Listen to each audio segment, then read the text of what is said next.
Bonjour à tous et bienvenue dans ce flash d'information. Une délégation de parlementaires français séjourne à Abidjan. Elle a été reçue jeudi à la permanence du Sénat, conduite par Patrice Anato, coprésident du groupe diplomatie parlementaire avec l'Afrique.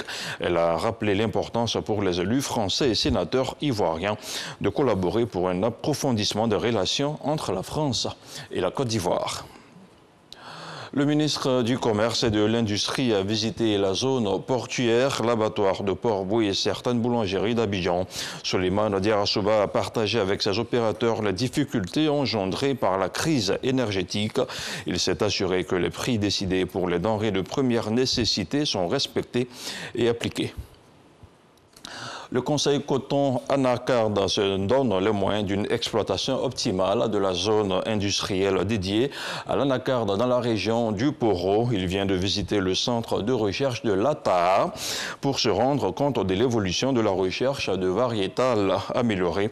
En marge de la visite, une pompe à énergie solaire a été remise aux populations de l'Elouka. Le compte-rendu de Noël Niagno.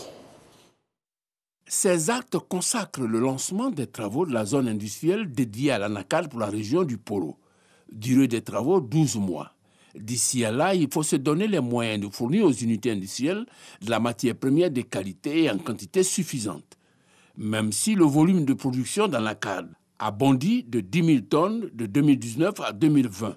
Au commencement de cet objectif, des sols traités pour plus de productivité. Ce laboratoire va permettre de mieux connaître les besoins du sol à partir des analyses qui vont être faites et de mieux recommander ce qu'il faut.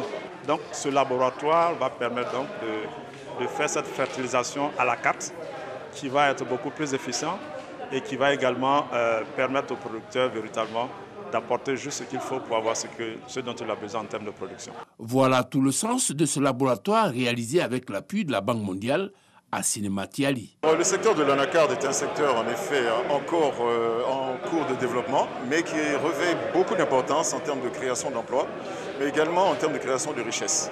Et nous pensons qu'en développant, en appuyant la vision du gouvernement à développer ce secteur, nous pourrons également atteindre les objectifs donc, de croissance équitable. Il est désormais opérationnel pour l'ensemble des zones de production de l'anacarde.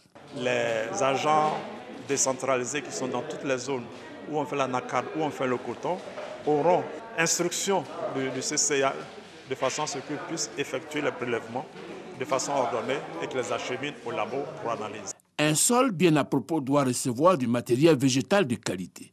Surtout que la sémence pèse pour 30% dans la productivité.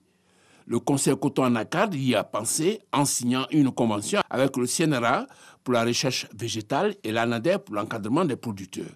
Les résultats de la recherche sont porteurs d'espérance. Ils nous ont montré des arbres qui sont susceptibles de produire entre 30 et 52 kilos.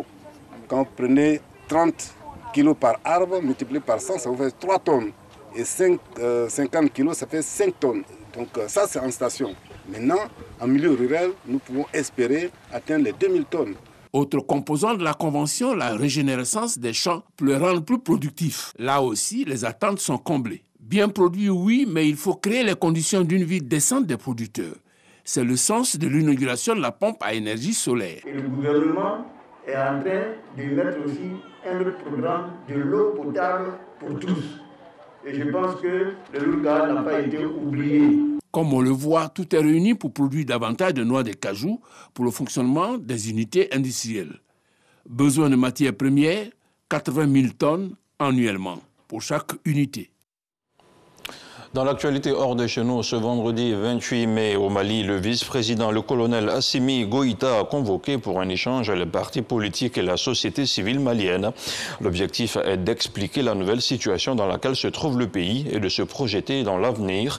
D'un décret signé de sa main, le colonel a limogé les principaux collaborateurs de l'ancien président de transition Bandao.